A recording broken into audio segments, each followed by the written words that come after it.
So I picked up a chapter where you can connect to one of the Swamis here. I'm talking about Raghu Swamiji today. It was such a beautiful feeling to chant the Tulsi Ramayan together, just Swamiji and I, in those woods that seemed to come alive hearing the chants. In those days, Swamiji would come to my hut at 12 p.m. every day to have one and only meal of the day. I can never forget a particular incident. At the end of his only meal of the day, he would put his hand in a jar and take out a small jaggery and a sesame seed laddu that he had made himself. Every time he gave me one laddu too and asked if I needed another one. You can have as many as you like now, Brahmachari ji, he said to me, but please never take out any laddu after I close the jar. It's my ritual of offering to Divine Mother.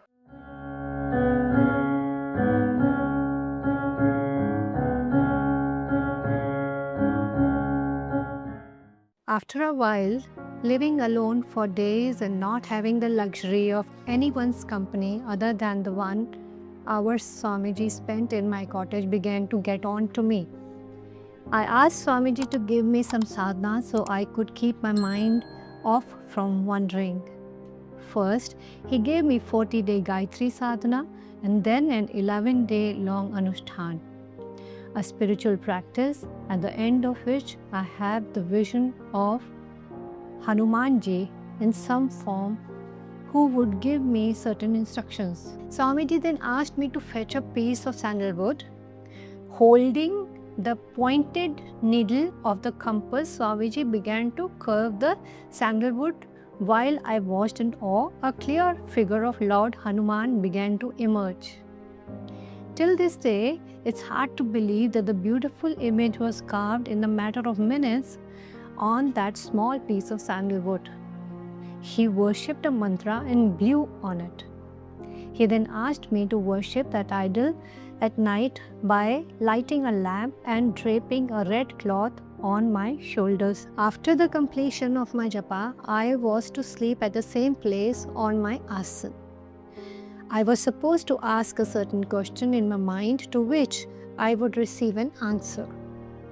Swamiji suggested a question I could ask, but ignoring that, what he said, I asked a different question, which was, how do I get closer to my Ishtdev, my deity? On the 11th night, a Brahmin appeared in my dream and gave me clear-cut instructions. The dream went on for 3-4 hours. On waking up, I realized that Hanumanji had come in the guise of that Brahmin, just as Lord Hanuman had appeared to Ravan's brother Vibhishan when he had gone to Lanka in search of Ma Sita. In answer to my question, I remember so vividly that Brahmin told me, you wonder about how to attain your Ishta, but you are living with him. You are not fit to be in his service, and you should live in solitude like a prisoner lives in the isolated cells for 2 years and reflect on his glories. Only then you will be fit to worship him. Do you even know for whom you are cooking every day, you foolish man? He is your Ishtdev. So cute. This scolding in my dream shook me from within, and after that I stopped fooling around with Swamiji. Till then, I had told numerous lies even when he had caught me countless times, but he kept his compassion up and I my tendencies. After that dream though, I started taking Swamiji very seriously. But as I said, you can break a giant rock, even mountain, with a gentle blow, but tendencies are much harder to break. One day I had an immense craving for rice. Swamiji was from North India and could do without rice, but I needed my rice and we had ran out of any. It was the beginning of February 2011 when he came to have his meal in my hut. Swamiji, I said, I would like to eat some rice tomorrow. Can I go down to the village and buy it? But it will be late by the time you get back. Brahmachari ji, he replied, if you leave now, you won't be able to get back till afternoon. It's not safe. I knew Swamiji was right because the woods were infested with wild animals, most notably bears and boars. The villagers had also said that there were leopards and tigers in those woods. However, I also thought that I could go and come back soon. Going to the village and coming back was a minimum 6 hours affair. I'll be quick, I reasoned. I haven't eaten rice in a long time. I really need to eat rice tomorrow. Do you need anything else from market? No, just try it, Swamiji. Fine then, he said. You will have rice tomorrow. You don't need to go. But we don't have rice. Tomorrow we will. But how? Leave that to me, he said, and left my hut, indicating that it was time for his sadhana. But a bit angry and dismayed, I sat there sulking. I felt Swamiji didn't understand how much I needed that rice. That evening and night passed slowly, and then around 8 in the morning, 2 women from the village came near my hut and called out to me loudly, Brahmachariji, Brahmachariji. I rushed out to see if everything was fine. They were the daughter-in-laws of the owner of my hut and had bought a bottle of milk. Maharajji came in my dream yesterday, the younger one said, and instructed me to bring rice to you. She pulled out a bag of rice from her rucksack and placed it on the side. It was enough to last me for a week, and by then I would be making a regular trip to the village anyway. Anyone hearing my experience may understand the beauty and profundity of this, but no one can fathom what I felt in the depth of my consciousness. With each passing moment, I thanked my lucky stars for having the chance to serve Swamiji. In June, after Swamiji finished his sadhana, he told me that he needed to do a bit more sadhana in the Himalayas in complete solitude, as his samadhi was too deep to hold any conversation and so on. We decided that 4 months later I would meet him at his ashram in Himachal, as that's where he would be in the next 4 months or so. He was very pleased with me and asked me what I wanted. I told him that I wished to spend the next 4 months in Jagannath Puri and then come to his ashram whenever he would reach there. He gave me some money so I could comfortably stay in Puri for 4 months and have prasadam one a day at the Puri temple. I only eat once a day, even till date. Make sure you do your anushthan properly, Brahmachariji, he said, and only stay in Puri. Don't wander around. Another chapter. Yes, Swamiji, I said and took his leave. From there, I went to Puri and rather than staying put, went straight to Brahmpur, my hometown. There I spent most of my money in buying clothes for my family, bicycle and other toys, etc. for my 2 nephews. 40 days later, Swamiji contacted me from a public phone booth on a number I had left for him. How's your anushthan going, Brahmachariji? He asked. Again, Swamiji. It's going fine, Swamiji. And he said, I lied. Even though somewhere deep within I knew that if he could catch me earlier, he would catch me at this time too. But I was too ashamed to admit that I just blew off all the money in no time and was now spending my time in Shivananda ashram in Brahmpur and had no money to go and stay in Puri. Plus, I thought maybe being so far physically, I would get away with my lies. And then Swamiji asked him, how's it in Puri? It's very nice here, Swamiji. I said, I assume, Brahmachariji, Swamiji said in a stern voice, even after numerous incidents in the woods, you still think that you can get away by lying?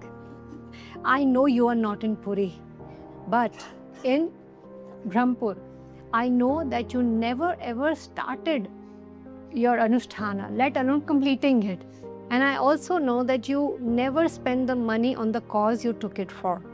Out of attachment and ignorance, you have not only told lies but abandoned your devotional service to Lord Jagannath because he wanted to go there. I was trembling on the other side of the line and was completely quiet. I was silently lamenting on my actions and words. But he added, "Your karma is with you. So I am not scolding you or getting upset with you. Just remember to not tell lies like this ever again. I can handle anything but a breach of my trust." I apologized and promised to never repeat my mistake. In due course, Swamiji initiated me and turned me into Swami Raghavananda from Pradeep Brahmachari. Just getting the ochre robe from him infused such stability in me that the Pradeep of itchy feet who couldn't stay in one place for any more than few days had been now staying in Swamiji's ashram for nearly 7 years. So much so that even to step out and visit the nearest cities make me feel I have traveled too far from the ashram and start to feel anxious. I rush back as soon as my work is done.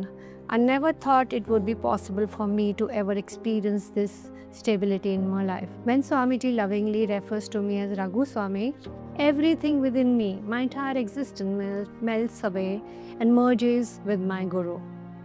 While my tendencies didn't leave me completely, increasingly I began to see Swamiji as an idol in our temple.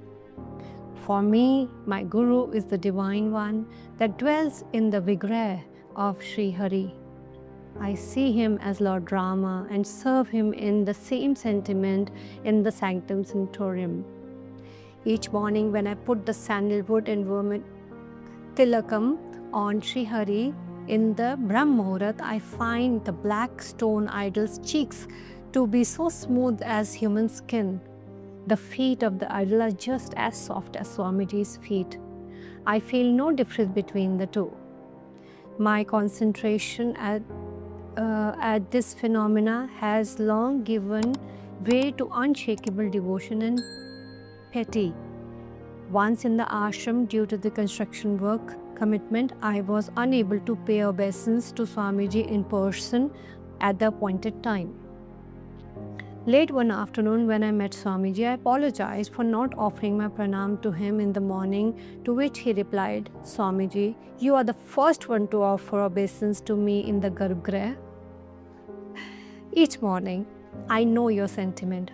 I get your love when you take the charan dhuli and smear it on your head." He smiled at me like a loving father at his favorite child. Bolo Shri Hari Bhagwan ki Jai Hari. I get up around 2:30 a.m. every morning, and then after completing my oblations, I always read 2 pages from Swamiji's memoir, and that's how I start my day. Thereafter, I am the only one in the temple to open the door and wake up Sri Hari. Never in the last 4 years, ever since the consecration of Sri Hari, had anyone accompanied me at that time. For Swamiji to say what I do there as if he watched it with his physical eyes no longer surprised me. In fact, every experience like that has been my wake-up call. In 2017, I was occupied with temple duties when a female devotee asked me if she could step inside the railing as she wanted to clean the area inside where Swamiji and other sannyasis sat. I was reluctant at first because non-sannyasis were not allowed inside the railing as per Swamiji's instructions. Temple residents would once in a while venture in to do the cleaning, but that's about it. Most people, however, were quite tempted to step inside the shiny railing that separated the Sanctum Sanctorum from the rest of the temple. More so when there is no one in the temple, as it gave them a chance to see Sri Hari from close quarters. The sanctity of the Garbhagriha was paramount, and it was strictly off limits to anyone other than sannyasis. But since it was during the preparation of an event at the ashram and many devotees were involved in the temple cleaning, against my better judgment, I allowed the woman to clean inside the railing. A little while later, As I arranged Sri Hariji's Angvastra at the back of the temple, I heard an apologetic cry. I rushed to the front to find a woman stepping out of Garbhagriha. She started apologizing to me, saying that she couldn't resist stepping in for a moment to have a closer look at the deity. I was furious at her but couldn't really say much. The deed was done. Later in the day, when I met Swamiji, he said to me, "Swamiji, had I not made myself clear, no one is allowed to be in the Garbhagriha?" I met a woman during my private meetings today who cried and confessed that she entered the Sanctum Sanctorum by mistake. Do you know anything about it? He asked me in the firm voice, his eyes staring deep into me. "Oh Swamiji, I'm sorry, but I had only given her permission to enter the railing." "Please, Swamiji," he said to me, "when I tell you something, take it seriously." "Please forgive me, Swamiji, it's my first offense," I said with folded hands. "That's not true, Swamiji. It had happened last year too. You didn't tell me, nor did any person who stepped inside the Sanctum Sanctorum, nor anyone else, but I know it happened."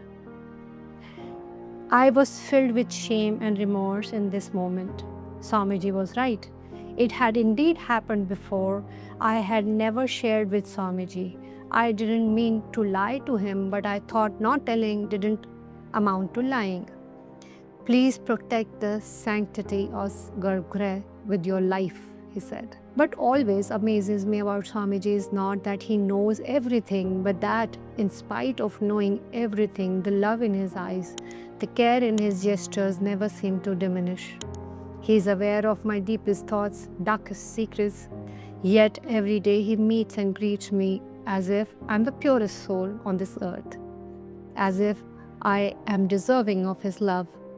His tolerance for my faults is as immeasurable as his loving acceptance of my flaws. What would I not do to remain in his service? Bolo Shri Hari Bhagwan ki Jai.